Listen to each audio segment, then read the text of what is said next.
بسم اللہ الرحمن الرحیم۔ السلام علیکم دوستو، میں ہوں آپ کا دوست عادل ریاض، اور اس امید کے ساتھ کہ آپ سب لوگ بھی خیریت سے ہوں گے آج کی نشست کا آغاز کرتے ہیں۔ آج کی نشست میں ہم بات کریں گے section 10 of guardians and wards act کی۔ چونکہ ہم پچھلی نشست میں سیکشن 9 تک بات کر چکے ہیں، تو سیکشن 10 ہمیں وہ تمام بنیادی ضروریات یا انگریڈینٹس کے بارے میں آگاہ کرتا ہے جو کہ ہمارے پاس ہمارے علم میں ہونی چاہیے کسی بھی گارڈین پٹیشن کو دائر کرنے سے پہلے۔ گارڈین پٹیشن کا جو section guardians and wards act کا جو سیکشن 10 ہے، اس کا سب سیکشن 1 ہمیں وہ تمام حقائق کو 1 بائی 1 ہمارے سامنے رکھتا ہے جن کی ضرورت ہمیں ایک پٹیشن کو دائر کرنے سے پہلے اس کو ڈرافٹ کرنے کے دوران پڑتی ہے، اور وہ ضروری ہیں۔ ان کو سب سیکشن 1 میں اے بی سی آگے فردر اسی سیکوینس میں بیان کیا گیا ہے، جس کو میں 1 بائی 1 آپ کے ساتھ ڈسکس کروں گا۔ اے میں ہمیں بتایا گیا ہے کہ نابالغ کا نام، اس کی جنس، اس کا مذہب اور اس کی ڈیٹ آف برتھ، اور اس کے بعد جو آرڈنری اس کی پلیس آف ریزیڈنس ہے، اس کے بارے میں ہمارے علم میں ہونا چاہیے اور ہماری گارڈین پٹیشن کا یہ تمام معلومات جو ہیں اس کا حصہ ہونا چاہیے۔ اس کے بعد بی جو ہے، سب کلاس بی میں ہمیں بتایا گیا ہے کہ اگر ان کیس مائنر جو ہے وہ ایک فیمیل ہے اور میرڈ ہے، تو اس صورتحال میں اس کے شوہر کا نام اور اس کے شوہر کی عمر کو بھی ہماری گارڈین پٹیشن کا حصہ بنانا ضروری ہے۔ اس کے بعد سب کلاس سی میں ہم آ جائیں گے، اس میں بتایا گیا ہے کہ اگر جو گارڈین پٹیشن ہے وہ بابت ہے کسی نابالغ کی جائیداد کے بارے میں، تو ہمیں اس کی نیچر، اس کی جو ہے ویلیو اور جو سچویشن ہے اس پراپرٹی کی، اس کی بابت ہمیں پٹیشن میں تمام حقائق کو جو ہے وہ لکھنا ضروری ہے۔ اس کے بعد جو سب کلاس ڈی ہے، اس میں بتایا جاتا ہے کہ گارڈین پٹیشن دائر کرنے کے دوران ہمیں یہ جو ہے وہ مائنر کی جو ہے اگر ذات کی حد تک ہے تو وہ کس کے پاس رہ رہا ہے اس بارے میں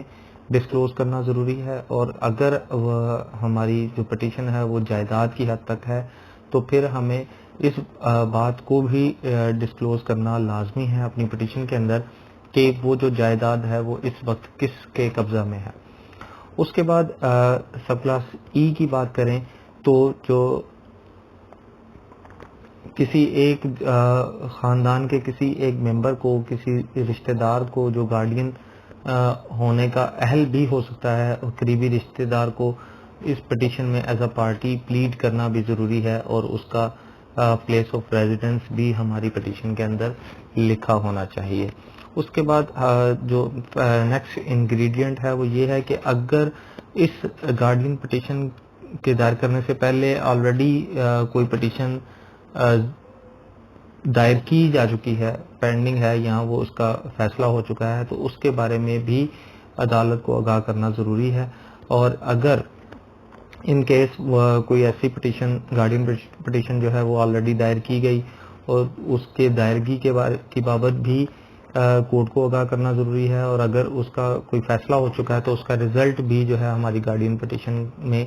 لکھا ہونا چاہیے، اس کو انیکس کرنا بھی ضروری ہے۔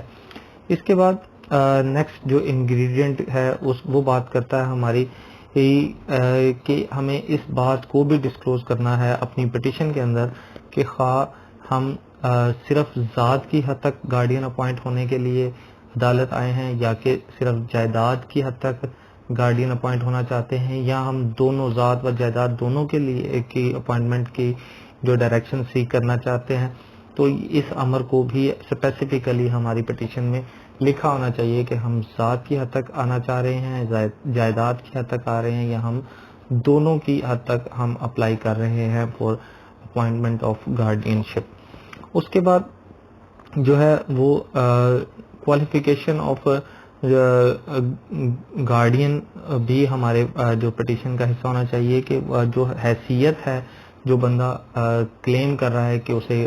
گارڈین اپوائنٹ کر دیا جائے، اس کی حیثیت کے بارے میں بھی لکھنا پٹیشن کے اندر ضروری ہے۔ اس کے بعد جو نیکسٹ جو انگریڈینٹ ہے وہ اس بابت ہے کہ وہ تمام گراؤنڈز جن پہ رلائی کرتے ہوئے ایک شخص کسی نابالغ کا گارڈین اپوائنٹ ہونے کے لیے آتا ہے، وہ تمام گراؤنڈز بھی اس کو بتانی ہوں گی، عدالت کے سامنے اپنی پٹیشن کا حصہ بنانی ہوں گی کہ کن گراؤنڈز پہ رلائی کرتے ہوئے وہ سمجھتا ہے کہ اس کو گارڈین اپوائنٹ کر دینا چاہیے۔ اس کے بعد کاز آف ایکشن ہے۔ کاز آف ایکشن جو وجہ ناد ہے اس کو بیان کرنا بھی ضروری ہے گارڈین پٹیشن میں کہ کس وجہ کو بنیاد بناتے ہوئے یہ گارڈین پٹیشن دائر کی گئی ہے۔ اس کے بعد وہ تمام باتیں، وہ تمام حقائق جو اس مقدمہ کے فیصلہ کرنے میں کارآمد ثابت ہو سکتے ہیں، جو ضروری ہیں کہ عدالت کو ان سے آگاہ کیا جائے اس مقدمہ کے فیصلہ کرنے سے پہلے، اور اس میں اس کی عدالت کی رہنمائی ہو سکے، وہ تمام حقائق بھی ضروری ہیں کہ وہ گارڈین پٹیشن دائر کرتے وقت اپنی پٹیشن کا حصہ ہوں اور عدالت کو ان تمام حقائق سے آگاہ کیا جائے۔ اس کے بعد ہم سیکشن 10 کا سب سیکشن 2 کی بات کرتے ہیں کہ ان کیس اگر کلیکٹر اپلائی کرتا ہے، کلیکٹر کے تھرو گارڈین شپ سرٹیفکیٹ کے لیے اپلائی کیا جاتا ہے، تو وہ ایڈریس کرے گا کورٹ کو تھرو لیٹر اور تھرو پوسٹ یا کسی بھی کنوینئنٹ طریقے سے، اور زیادہ سے زیادہ کوشش یہ کی جائے گی کہ سب سیکشن 1 کے جو انگریڈینٹس ہیں ان تمام کو فالو کیا جائے اور ان کو فلفل کیا جائے اس کلیکٹر کے تھرو بھی اگر گارڈین شپ اپلائی کی جاتی ہے۔ اس کے بعد section 10 of guardian and wards act کا سب سیکشن جو 3 ہے اس میں بتایا گیا ہے کہ اگر کوئی شخص جو ہے وہ گارڈین سرٹیفکیٹ کے لیے گارڈین پٹیشن دائر کرتا ہے تو اس پٹیشن کے ساتھ اس کی ایک ڈیکلریشن ایفیڈیوٹ بھی لازمی ہونا چاہیے، جس میں وہ تمام حقائق جو اس کے بہاف پہ اس کا کونسل دائر کر رہا ہے وہ اس کے علم میں ہوں، اس کے دستخط ہونے چاہیے، اور اس ساری ڈیکلریشن کے اندر جو ہے 2 گواہان کی ضرورت بھی پڑتی ہے، 2 گواہان بھی ہونا ضروری ہے۔ تو یہ ساری باتیں ہمیں section 10 of guardians and wards act بتاتا ہے کہ کیسے ایک پٹیشن دائر کی جائے گی، اس میں کیا کیا چیزیں دائر کرنے سے پہلے کن چیزوں کا خیال رکھا جائے گا، اور کن کن انگریڈینٹس کو پورا کرنا ایک گارڈین پٹیشن کے دائر کرنے سے پہلے ضروری ہے۔ تو دوستو یہ تھی ہماری آج کی نشست۔ آج ہم نے صرف ایک سیکشن پر ہی بات کی ہے۔ انشاءاللہ نیکسٹ نشست میں ہم سیکشن 11 اور اس کے فردر سیکشنز کو جو ہے وہ ڈسکس کریں گے۔ اللہ پاک آپ کا اور میرا حامی ناصر ہو۔ اللہ حافظ۔